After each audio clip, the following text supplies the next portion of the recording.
Assalamualaikum. Selamat datang di channel Cerita Novika 2. Semoga hari ini teman-teman dalam keadaan sehat walafiat dan senantiasa diberikan kebahagiaan sepanjang hari. Keluarga Budi baru saja kehilangan sosok yang mereka cintai, nenek yang biasa mereka panggil Simbah. Seminggu setelah pemakamannya, rumah mulai kembali ke rutinitas biasa, atau setidaknya itulah yang mereka pikirkan.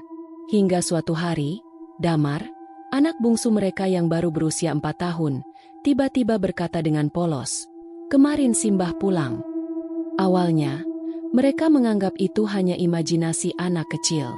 Namun, kejadian-kejadian aneh mulai terjadi. Bau kemenyan menyengat di malam hari, suara langkah kaki terdengar di lorong, dan kursi goyang milik Simbah bergerak sendiri. Ketika Wati, ibu Damar, mencoba menggali masa lalu Simbah, ia menemukan rahasia kelam yang sudah lama terkubur. Rahasia yang seharusnya tetap terkubur bersama Simbah di dalam tanah. Namun, Simbah belum benar-benar pergi. Dan ia tidak akan pergi sebelum semua yang belum selesai diselesaikan. Cerita pun dimulai dari sini. Matahari mulai tenggelam di ufuk barat, meninggalkan semburat jingga yang menghiasi langit sore. Di dalam sebuah rumah sederhana di desa kecil, suasana masih terasa sepi dan muram. Seminggu telah berlalu sejak kepergian Simbah, nenek yang sangat disayangi oleh keluarga kecil ini. Budi, kepala keluarga, duduk di ruang tamu sambil menyeruput kopi hitam. Matanya menerawang, pikirannya masih dipenuhi kenangan tentang ibunya yang kini telah tiada. Wati, istrinya, sibuk di dapur menyiapkan makan malam, sementara Rina, anak sulung mereka, membantu mencuci piring. Damar, anak bungsu mereka yang baru berusia 4 tahun, asyik bermain mobil-mobilan di lantai. Anak kecil itu tampak ceria seperti biasa, seolah tidak memahami arti kepergian Simbah yang sebenarnya. Namun, keheningan malam itu mendadak pecah oleh ucapan polos Damar yang membuat darah Wati seketika berdesir. "Kemarin Simbah pulang," katanya sambil tersenyum polos. Wati yang sedang menuangkan sayur ke dalam mangkuk sontak berhenti. Ia menoleh ke arah anaknya dengan dahi berkerut. "Apa, Nak?" Damar masih asyik bermain mobil-mobilannya. "Kemarin Simbah pulang," ulangnya dengan santai. Dia duduk di kursi goyangnya di ruang tamu. Terus dia senyum ke Damar. Jantung Wati berdegup kencang. Ia melirik ke arah Budi yang kini menatap Damar dengan ekspresi serius. Rina yang baru saja keluar dari dapur juga ikut menoleh dengan wajah bingung. Budi meletakkan cangkir kopinya di meja. "Damar, kamu lihat Simbah kapan?" tanyanya hati-hati. Damar mengangkat bahu kecilnya. "Kemarin, waktu Damar main sendirian di ruang tamu. Simbah pakai baju putih kayak kemarin pas orang-orang datang." Mendengar itu, bulu kuduk Wati meremang. Ia tahu persis bahwa yang dimaksud Damar adalah baju putih yang dikenakan Simbah saat disemayamkan sebelum dimakamkan. "Kamu yakin, Nak?" Suara Wati terdengar sedikit gemetar. Damar mengangguk dengan polos, lalu kembali bermain, seolah tidak terjadi apa-apa. Budi menarik napas panjang, mencoba menenangkan istrinya. "Sudahlah, mungkin Damar hanya bermimpi atau berimajinasi. Anak kecil sering seperti itu." Namun, Wati tidak bisa menghilangkan perasaan gelisah yang kini menyelimutinya. Setelah makan malam, keluarga kembali menjalani rutinitas mereka. Rina masuk ke kamarnya untuk belajar, sementara Budi menonton televisi di ruang tengah. Damar sudah tertidur pulas di kamarnya, dan Wati sibuk membereskan dapur. Namun, menjelang tengah malam, sesuatu terjadi. Saat Wati hendak menuju kamar, langkahnya tiba-tiba terhenti di depan ruang tamu. Kursi goyang milik Simbah bergerak sendiri. Awalnya perlahan, tetapi semakin lama goyangannya semakin kencang. Kursi itu mengayun maju mundur tanpa ada yang menyentuhnya. Jantung Wati berdegup kencang. Napasnya tercekat di tenggorokan. Ia ingin berteriak, tetapi suaranya tak bisa keluar. Dalam kepanikannya, ia berusaha mencari alasan logis. Mungkin angin, tapi tidak ada jendela yang terbuka. Tiba-tiba, suara lirih terdengar dari arah kursi goyang itu. "Aku belum pergi." Wati sontak mundur selangkah. Tubuhnya gemetar. Ia membalikkan badan dan berlari menuju kamar, menutup pintu rapat-rapat sambil mengatur napas. Namun, di saat yang sama, di dalam kamar Damar, sesuatu terjadi. Damar yang sedang tidur tiba-tiba membuka matanya. Matanya kosong, tatapannya lurus ke langit-langit. Dengan suara pelan, ia berbisik, "Simbah sudah pulang." Keesokan paginya, Wati menceritakan kejadian semalam kepada Budi. Namun, suaminya hanya menganggapnya terlalu lelah dan stres karena kepergian Simbah. "Aku yakin itu hanya perasaanmu, Wah," kata Budi sambil menyesap kopinya. "Tapi, Bi, kursi goyang itu benar-benar bergerak sendiri," Wati bersikeras. Budi hanya menggeleng. "Angin mungkin." Wati menghela napas. Ia tahu suaminya tidak akan mudah percaya dengan hal-hal mistis. Namun, hal yang lebih mengkhawatirkan adalah Damar. Anak itu masih terus mengatakan hal yang sama. "Simbah tadi malam duduk di samping tempat tidur Damar. Katanya polos saat sarapan. Dia bilang, Damar harus baik-baik di rumah." Rina yang sedang makan tersedak mendengar ucapan adiknya. "Damar, Simbah kan sudah meninggal." Damar mengerutkan dahi. Tapi Simbah bilang dia belum pergi. Seisi rumah terdiam. Wati meremas jemarinya dengan cemas. Apa yang sebenarnya sedang terjadi? Ketika ia mencoba menenangkan diri, matanya tertuju pada sesuatu yang membuat darahnya kembali berdesir. Di kursi goyang Simbah, ada bekas dudukan yang cekung, seperti seseorang baru saja duduk di sana. Malam itu, setelah memastikan anak-anak tidur, Wati menemui Budi di ruang tamu. "Aku mau ke rumah Mbah Surti besok," katanya. Budi mengerutkan kening. "Mbah Surti? Kenapa?" Wati menelan ludah. Dia sahabat Simbah. Mungkin dia tahu sesuatu tentang ini. Budi mendesah, tetapi ia tidak bisa lagi mengabaikan perasaan aneh yang menyelimuti rumah mereka. "Baiklah," katanya akhirnya. "Tapi jangan terlalu percaya sama hal-hal begitu." Wati mengangguk. Mereka tidak tahu bahwa malam itu akan menjadi malam yang paling menegangkan. Menjelang pukul 2 dini hari, udara di dalam rumah terasa lebih dingin dari biasanya. Pintu kamar Damar terbuka sendiri dengan perlahan, mengeluarkan bunyi berderit yang mengganggu. Damar yang tidur nyenyak mendadak terbangun. Ia mengucek matanya, lalu duduk di tempat tidur dengan wajah bingung. Di depannya, berdiri sosok seorang wanita tua dengan baju putih. Wajahnya pucat, matanya kosong, dan bibirnya bergerak pelan, seperti mengucapkan sesuatu yang tak terdengar. Damar tersenyum. "Simbah." Namun, sebelum ia bisa mengatakan sesuatu lagi, sosok itu tiba-tiba melayang ke arahnya dengan kecepatan mengerikan. Damar menjerit ketakutan. Jeritannya membangunkan seisi rumah. Budi dan Wati berlari ke kamar anak mereka. Begitu pintu terbuka, Damar menangis ketakutan sambil menunjuk sudut ruangan. "Simbah, Simbah tadi di situ." Tetapi tidak ada siapa-siapa. Namun, udara di kamar itu terasa lebih dingin, dan bau kemenyan samar-samar tercium di udara. Wati menatap suaminya dengan ketakutan. Kini, mereka berdua sadar, Simbah memang belum pergi. Suasana rumah masih diliputi ketegangan sejak kejadian tadi malam. Pagi itu, Wati sibuk di dapur menyiapkan sarapan, tetapi pikirannya masih dipenuhi bayangan Damar yang menjerit ketakutan. Budi duduk di ruang makan, menatap kosong kecangkir kopinya. Rina yang baru saja keluar dari kamar mendekati adiknya yang sedang bermain di lantai dengan boneka kayunya. "Damar, kamu masih ingat yang terjadi tadi malam?" tanyanya hati-hati. Damar mengangguk sambil tetap memainkan bonekanya. "Iya." Simbah datang ke kamar Damar. Rina menelan ludah. "Terus, Simbah bilang apa?" Damar tersenyum, lalu dengan nada polos berkata, "Simbah bilang jangan buka pintu kamarnya malam-malam." Rina merinding mendengar jawaban itu. Ia melirik ke arah kamar nenek yang berada di ujung lorong. Kamar itu seharusnya sudah dikunci sejak pemakaman. Tak ada seorang pun yang masuk ke dalamnya. Tapi kenapa Simbah menyuruh agar tidak membukanya? Malamnya, Budi sedang duduk sendirian di ruang tamu, membaca koran. Wati sudah masuk kamar lebih awal karena merasa lelah. Sementara Rina sedang mengerjakan tugas sekolah di kamarnya. Saat sedang fokus membaca, hidung Budi tiba-tiba menangkap sesuatu. Aroma yang asing. Bau kemenyan. Budi mengernyit. Sejak kapan ada bau seperti ini di rumah?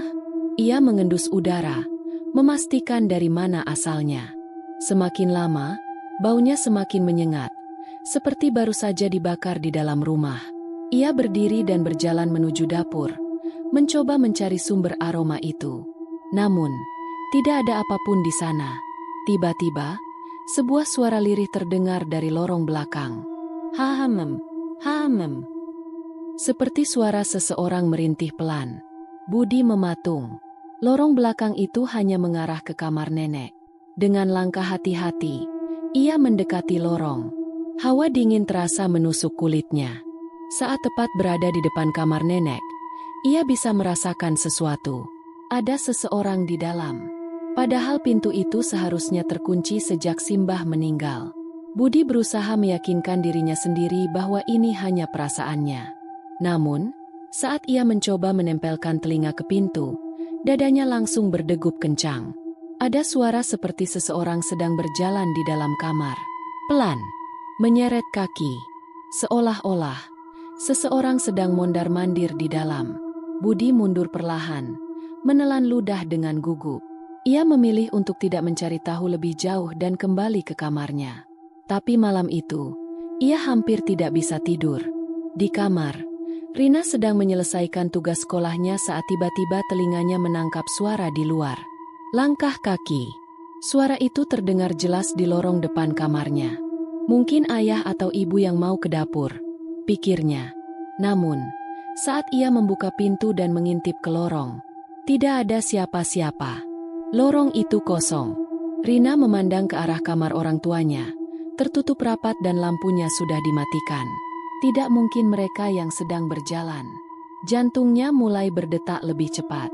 Ia menutup pintu perlahan, lalu kembali ke tempat tidur dan menarik selimut hingga menutupi tubuhnya. Namun, tepat saat ia hendak memejamkan mata, tok, tok, tok, suara ketukan dari luar kamarnya. Rina menahan napas. Hanya ada satu kamar di luar kamarnya. Kamar Simbah. Sementara itu, Damar tertidur pulas di kamarnya. Namun, dalam tidurnya, ia bermimpi. Ia melihat dirinya sendiri duduk di lantai, di ruang tamu. Di hadapannya ada Simbah, duduk di kursi goyangnya. Simbah tersenyum padanya. Damar anak baik, ya? Damar mengangguk senang. Iya, Simbah. Simbah tertawa pelan. Simbah senang. Tapi Simbah masih kedinginan. Damar mengernyit. Kenapa Simbah kedinginan? Simbah menatapnya dengan mata sayu. Karena Simbah belum pergi. Mereka belum membiarkan Simbah pergi. Tiba-tiba, tubuh Simbah tampak berubah. Kulitnya semakin pucat. Matanya menghitam. Bajunya yang putih mulai ternoda tanah dan darah. Damar ketakutan dan mundur. Simbah, kenapa? Simbah menatapnya dengan tatapan kosong. Damar, bantu Simbah pulang. Damar terbangun dengan keringat dingin. Napasnya terengah-engah. Di sudut kamarnya, kursi kecil tempatnya bermain bergoyang sendiri. Pagi harinya, Wati menemui Budi di meja makan dengan wajah cemas. Mas, kita harus bicara. Budi yang masih mengingat kejadian tadi malam menatap istrinya serius. Kamu juga merasa ada yang aneh? Wati mengangguk. Damar tadi malam mimpi Simbah. Dia bilang, Simbah belum pergi. Budi menarik napas dalam. Aku juga mencium bau kemenyan semalam. Dan ada sesuatu di dalam kamar Simbah. Rina yang ikut mendengar pembicaraan orang tuanya menimpali. Aku juga dengar suara langkah kaki di lorong, tapi nggak ada orang. Wati menggigit bibirnya, lalu berkata lirih, kita harus menemui Mbah Surti. Mbah Surti adalah sahabat Simbah yang dulu sering datang ke rumah. Ia adalah orang yang paling mengenal Simbah sejak muda. Aku yakin dia tahu sesuatu tentang ini, lanjut Wati. Budi mengangguk. Ia sendiri mulai merasa bahwa apa yang terjadi bukanlah hal biasa. Sore itu, mereka bertiga meninggalkan rumah, menuju kediaman Mbah Surti di seberang desa. Namun, sebelum pergi, mereka mendengar sesuatu dari kamar Damar. Damar sedang berbicara sendiri. Mereka mengintip dari celah pintu. Damar duduk di lantai, memegang bonekanya, berbicara ke arah kursi kecilnya. Simbah nggak boleh sedih. Nanti Damar bilang ke ayah dan ibu biar Simbah bisa pulang. Bulu kuduk mereka langsung meremang. Simbah memang belum pergi, dan mereka harus mencari tahu kenapa.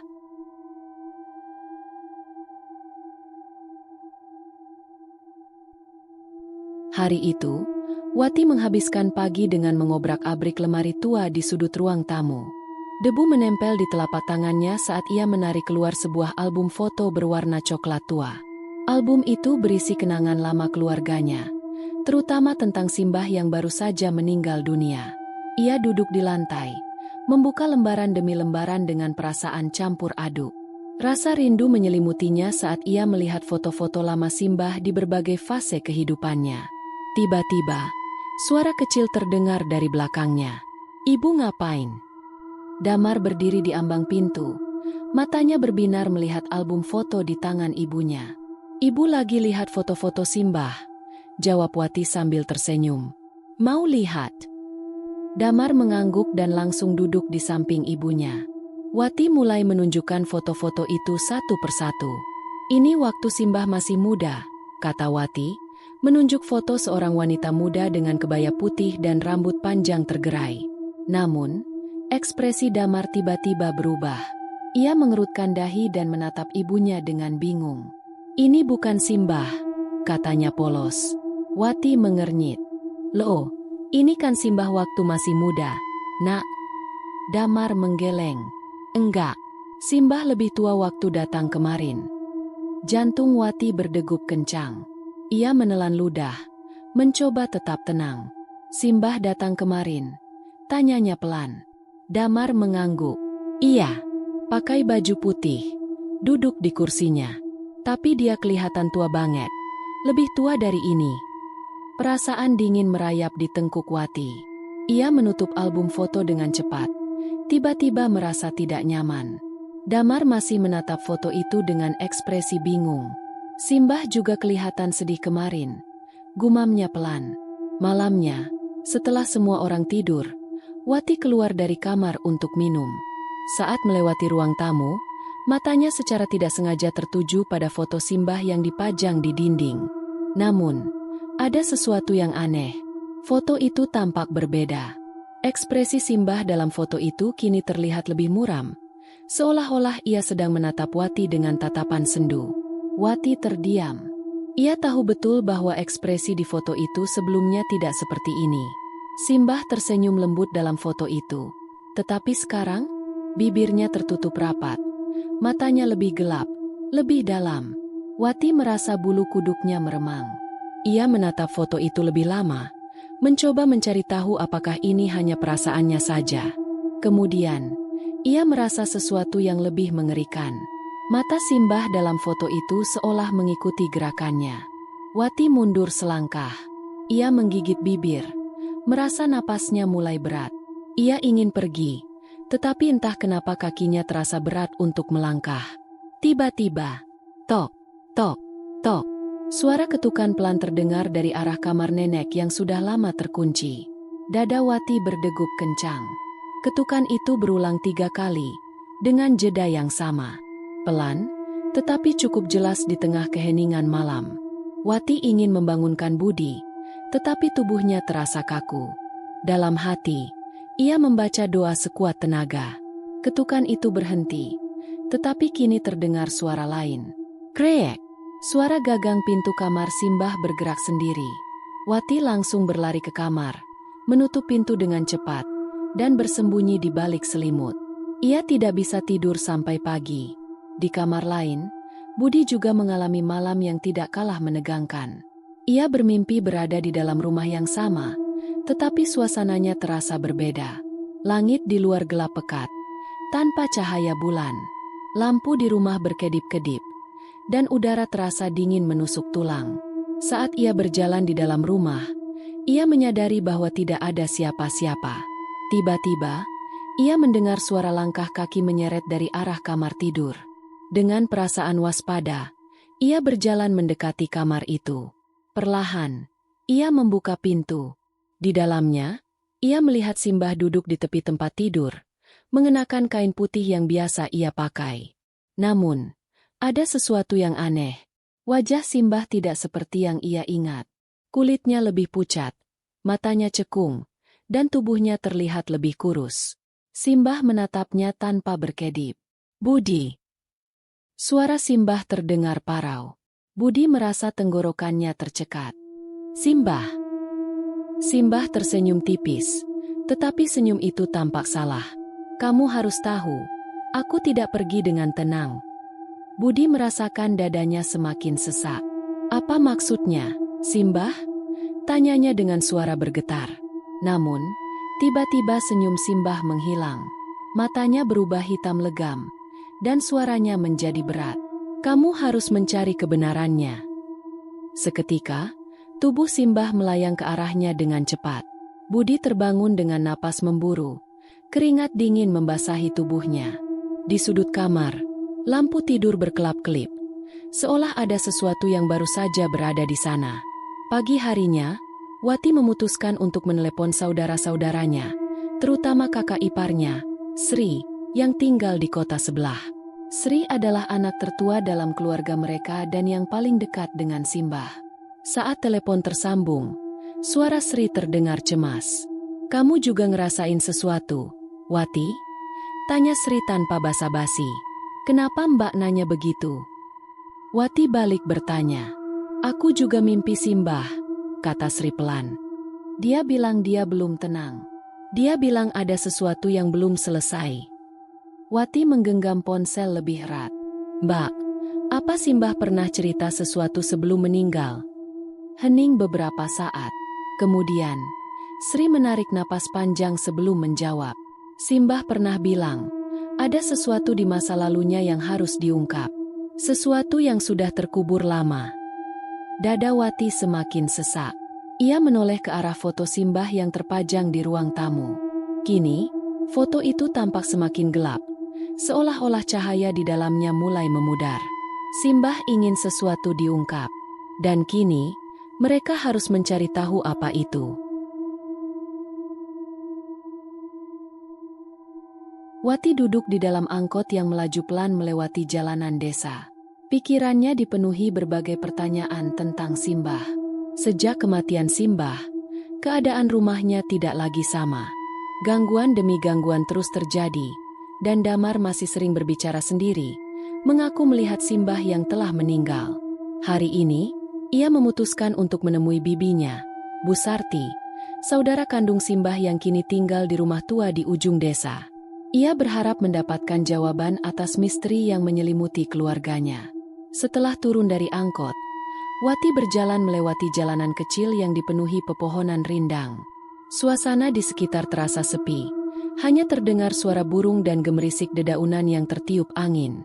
Rumah Bu Sarti berdiri kokoh dengan gaya bangunan khas rumah Jawa kuno.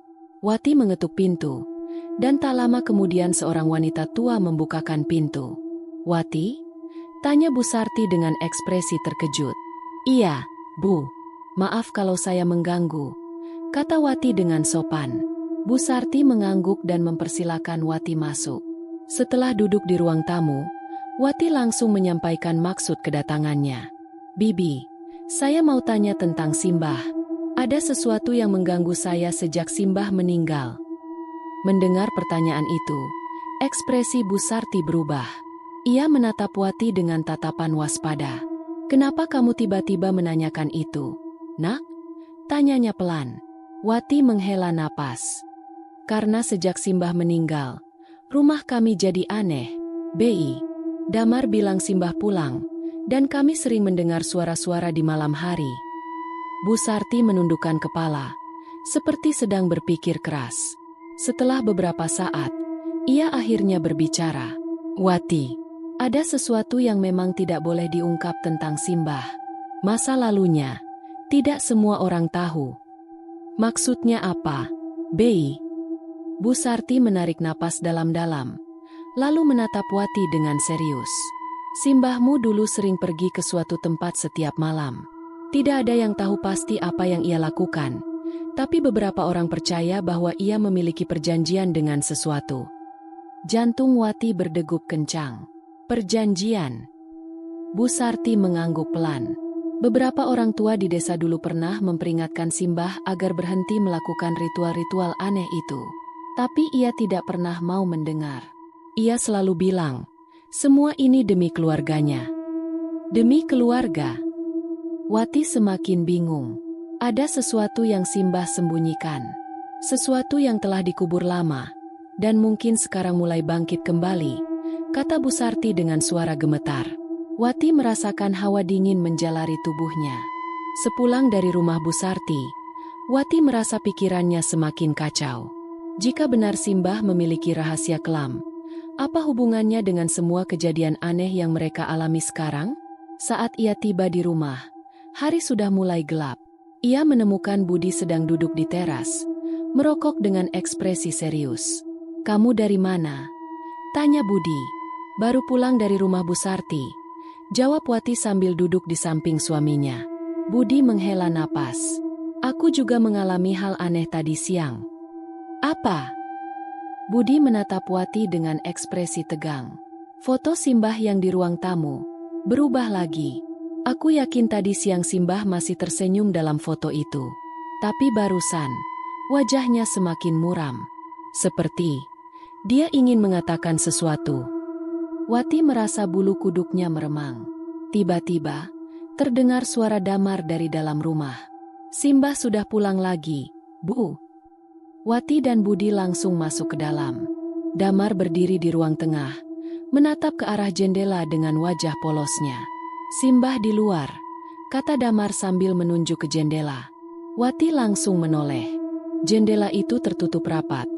Tirainya masih bergoyang sedikit karena angin. Namun, tidak ada siapa-siapa di luar. Budi menelan ludah. "Damar, Simbah bilang apa?" Damar tersenyum kecil. "Simbah bilang jangan takut. Dia cuma mau pulang sebentar." Wati merasa tangannya gemetar.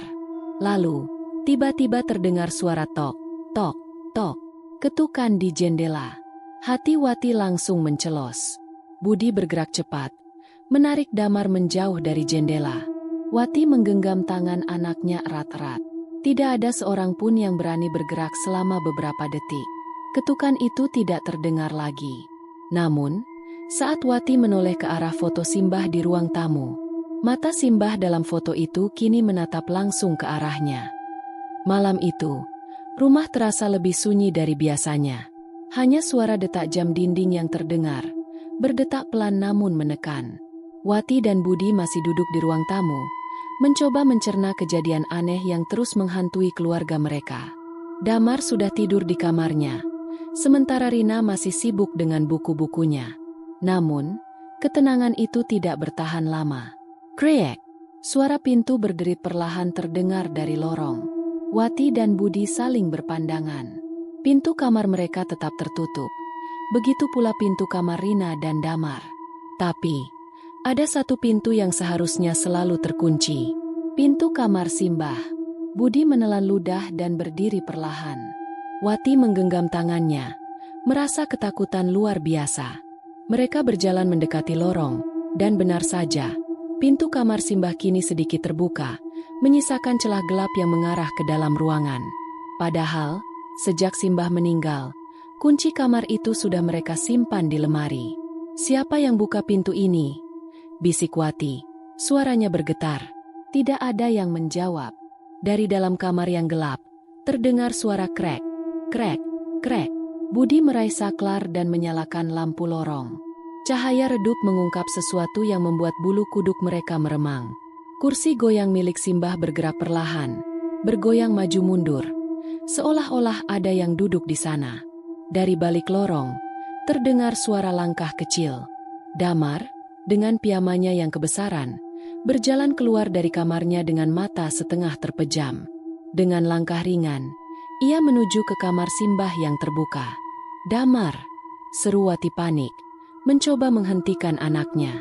Namun, Damar tetap berjalan masuk. Ia berdiri di tengah kamar, menatap kursi goyang yang masih bergerak. Lalu, dengan suara lirih, ia berbisik, "Simbah bilang dia belum pergi."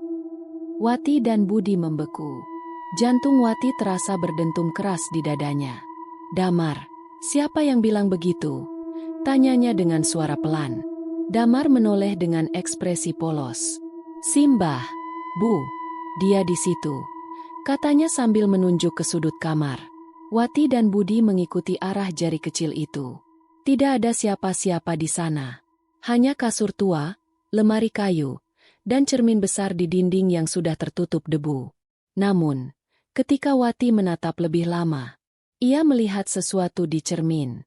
Bayangan seseorang sedang duduk di tempat tidur Simbah. Rina, yang mendengar keributan dari kamarnya, keluar dan berjalan menuju kamar Simbah. "Ada apa, Bu?" tanyanya.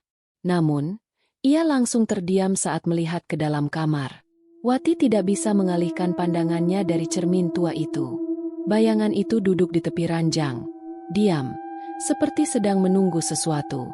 Tetapi, saat Rina masuk dan menyalakan lampu kamar, bayangan itu menghilang. Namun, sesuatu yang lebih mengerikan terjadi. Kasur tempat Simbah biasa tidur terlihat berbekas cekungan, seolah-olah seseorang baru saja duduk di sana. Budi langsung menarik Damar keluar dari kamar. Wati menutup pintu dengan cepat dan menguncinya lagi. Tidak ada yang berbicara selama beberapa menit. Semua orang berdiri diam di lorong, masih mencoba memahami apa yang baru saja mereka alami. Akhirnya, dengan suara pelan, Wati berbisik, "Kita harus mencari cara untuk menghentikan semua ini, sebelum semuanya semakin buruk." Setelah semua kejadian aneh yang terus terjadi, Wati merasa mereka tidak bisa hanya diam menunggu. Ia harus mencari tahu lebih dalam tentang masa lalu Simbah. Ia teringat dengan salah satu sesepuh desa, Mbah Karyo, seorang pria tua yang dulu mengenal Simbah dengan baik. Pagi itu, setelah memastikan Damar dan Rina aman di rumah, Wati dan Budi pergi menemui Mbah Karyo yang tinggal di rumah tua dekat kebun belakang desa. Mbah Karyo menyambut mereka dengan tatapan penuh arti, seolah sudah tahu maksud kedatangan mereka. "Kalian kesini pasti karena gangguan dari Simbahmu, kan?" Suara Mbah Karyo berat dan dalam, seakan membawa beban masa lalu yang tak pernah benar-benar terkubur. Wati dan Budi saling berpandangan sebelum mengangguk. "Tolong ceritakan, Mbah, apa yang sebenarnya terjadi?" pinta Wati dengan nada memohon. Mbah Karyo menghela napas panjang sebelum akhirnya berkata, "Kalau kalian benar-benar ingin tahu, kalian harus siap dengan kenyataan yang mungkin tidak bisa kalian terima." Mbah Karyo mulai bercerita dengan suara pelan, seolah takut ada sesuatu yang ikut mendengarkan. Dulu, saat masih muda, Simbah bukanlah orang biasa. Ia dikenal sebagai perempuan yang kuat, cerdas, tetapi juga memiliki sesuatu yang tidak dimiliki orang lain, kemampuannya dalam berkomunikasi dengan dunia gaib. Banyak orang datang kepadanya untuk meminta bantuan, mulai dari kesembuhan, perlindungan, hingga kekayaan. Namun, ada satu hal yang tidak diketahui banyak orang. Simbah pernah melakukan perjanjian dengan makhluk gaib. Perjanjian itu bukan main-main, kata Mbah Karyo dengan ekspresi serius. Ia meminta sesuatu, dan sebagai gantinya, ia harus memberikan sesuatu. "Meminta apa?" tanya Budi, suaranya bergetar. Mbah Karyo menatap mereka dengan tatapan dalam. "Kalian tidak perlu tahu itu. Yang jelas, perjanjiannya seharusnya berakhir saat Simbah meninggal. Tapi kenapa dia masih kembali, Mbah?" Wati mulai panik. Mbah Karyo terdiam sejenak sebelum menjawab. "Karena ada sesuatu yang belum selesai. Dan aku takut, ada yang harus menjadi pengganti dalam perjanjian itu." Perkataan Mbah Karyo langsung membuat darah Wati dan Budi berdesir. "Pengganti? Maksud Mbah siapa?" tanya Wati. Matanya mulai basah oleh ketakutan. Mbah Karyo menatap mereka dengan berat. "Cucu yang paling dekat dengan Simbah." Wati langsung menutup mulutnya dengan tangan. "Damet." Budi mengepalkan tangannya erat-erat. Tidak, itu tidak mungkin. Kalian harus segera bertindak, kata Mbah Karyo dengan nada tegas. Jika tidak, Damar akan semakin terikat dengan dunia yang seharusnya tidak ia lihat.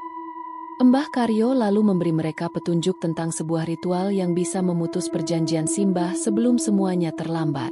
Tapi kalian harus melakukannya dengan benar, katanya memperingatkan. Jika gagal, maka kalian bisa kehilangan lebih dari yang kalian kira. Dengan hati yang penuh ketakutan, Wati dan Budi kembali ke rumah dengan tekad kuat. Mereka tidak akan membiarkan Damar menjadi bagian dari perjanjian terkutuk ini. Malam itu, langit tampak lebih gelap dari biasanya. Awan tebal menggantung di atas desa, menutupi cahaya bulan yang seharusnya menerangi malam. Angin bertiup pelan, membawa hawa dingin yang menusuk hingga ke tulang.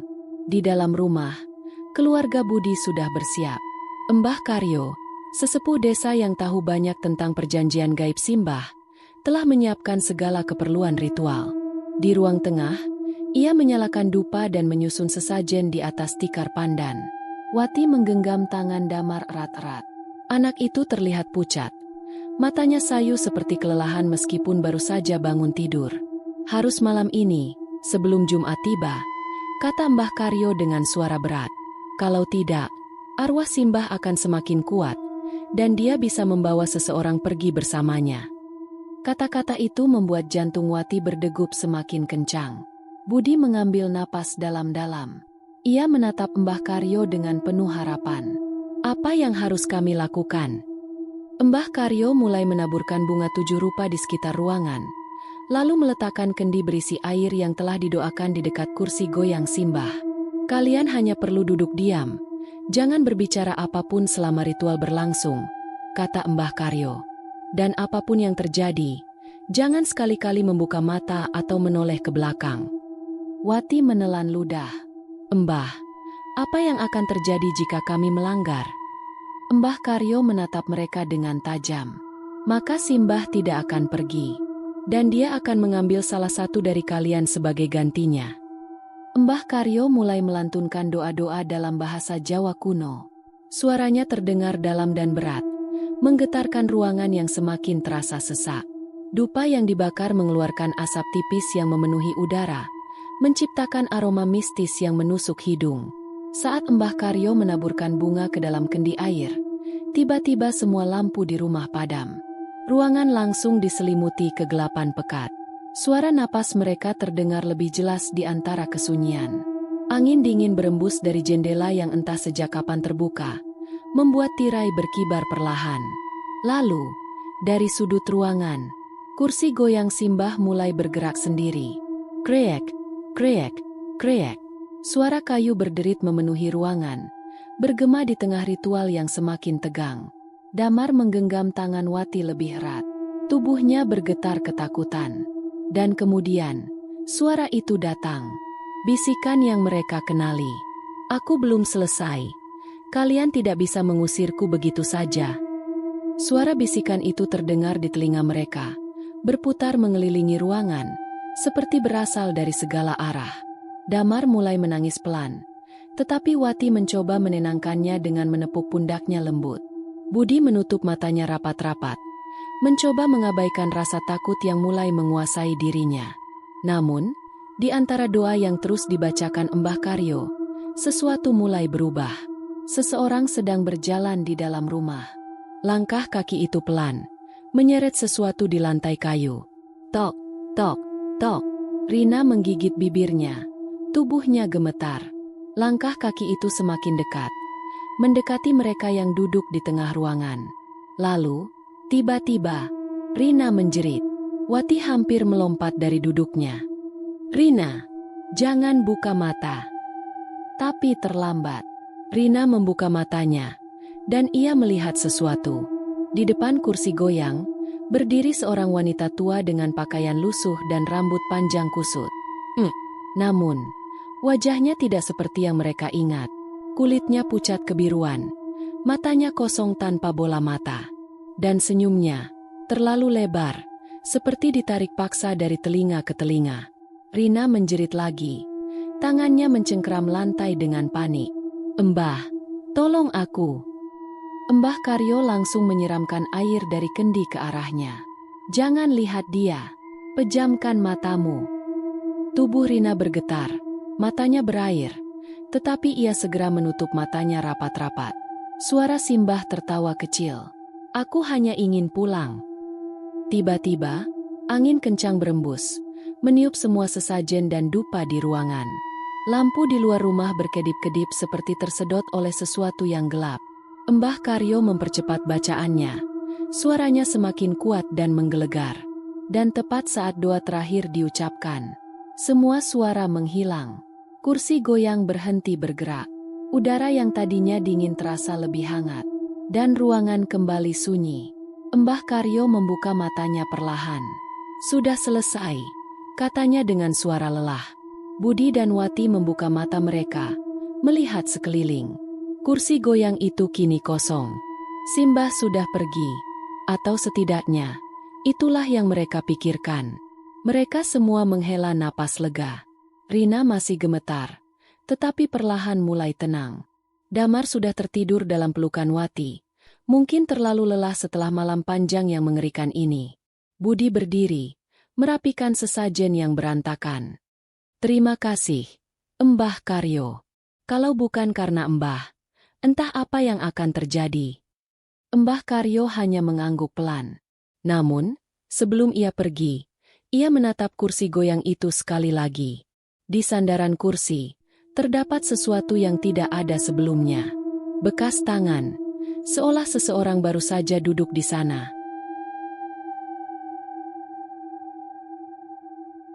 Sudah 3 hari sejak ritual pemutusan perjanjian dilakukan. Sejak malam itu, suasana rumah terasa lebih tenang. Tidak ada lagi bau kemenyan yang menyengat di tengah malam. Tidak ada suara langkah kaki di lorong. Kursi goyang di ruang tamu tidak lagi bergerak sendiri. Damar, yang sebelumnya selalu berbicara seolah-olah Simbah masih ada, kini kembali seperti anak kecil biasa. Ia tidak lagi menyebut-nyebut tentang neneknya yang pulang. Seolah-olah semua yang terjadi hanyalah mimpi buruk yang akhirnya berlalu. Keluarga merasa lega. Budi kembali bekerja seperti biasa. Rina bisa tidur tanpa terbangun karena suara-suara aneh. Dan Wati, ia berusaha meyakinkan dirinya bahwa semuanya sudah selesai. Namun, di lubuk hatinya, ada sesuatu yang masih mengganjal. Seperti ada perasaan bahwa mereka belum benar-benar terbebas dari kehadiran Simbah. Tapi ia memilih mengabaikannya. Mungkin hanya perasaannya saja. Mungkin ia hanya trauma setelah semua kejadian mengerikan yang mereka alami. Atau mungkin, semuanya memang sudah selesai? Malam itu, setelah semua tertidur, Wati masih terjaga di ruang tamu. Ia duduk di sofa, membaca buku dengan lampu redup menemani. Udara malam terasa lebih hangat dari biasanya. Tidak ada lagi hawa dingin yang menusuk tulang seperti malam-malam sebelumnya. Ia mencoba meyakinkan dirinya sendiri. Semuanya sudah berakhir. Simbah sudah pergi. Tidak ada lagi gangguan. Tidak ada lagi. Namun, entah kenapa, perasaan itu kembali muncul. Perasaan bahwa ada seseorang yang mengawasinya. Ia menoleh ke kanan, ke arah kursi goyang. Masih kosong. Tidak ada apa-apa di sana. Ia menarik napas lega, mencoba kembali fokus pada buku di tangannya. Namun, tiba-tiba, suara ketukan pelan terdengar dari jendela. Tok, tok, tok. Jantung Wati berdetak lebih cepat. Ia menoleh perlahan, mencoba melihat keluar jendela. Hanya gelap, tidak ada siapa-siapa. Namun, saat ia mengamati lebih dekat, ada bekas tangan di kaca jendela. Bekas tangan itu terlihat jelas. Seperti seseorang baru saja berdiri di sana, menempelkan tangannya di kaca. Dan yang lebih membuatnya merinding, tangan itu terlihat tua. Seperti tangan yang penuh keriput, dengan jari-jari yang panjang dan kuku yang menguning. Tangannya gemetar. Ia menelan ludah, mencoba menenangkan dirinya sendiri. Mungkin itu hanya bayangan. Mungkin itu hanya bekas embun. Mungkin. Namun sebelum ia bisa berpikir lebih jauh, angin bertiup pelan, dan dari kejauhan, terdengar suara berbisik. Pelan, tapi jelas. Aku belum benar-benar pergi. Wati menutup matanya rapat-rapat. Ia tidak ingin melihat. Ia tidak ingin mendengar. Ia berbisik pada dirinya sendiri, mencoba meyakinkan hatinya. Semoga ini benar-benar sudah selesai. Namun jauh di dalam hatinya, ia tahu, Simbah mungkin sudah tidak terlihat. Tapi bukan berarti ia benar-benar pergi.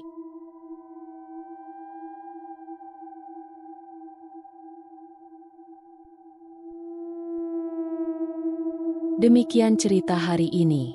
Semoga teman-teman dapat terhibur dan dapat mengambil hikmah kebaikan isi di dalamnya. Jangan lupa juga bagikan cerita ini kepada teman-teman yang lain agar mereka juga bisa mendapatkan hiburan yang sama. Mohon maaf apabila ada kesalahan kata dan ucapan kami dalam membacakan cerita ini.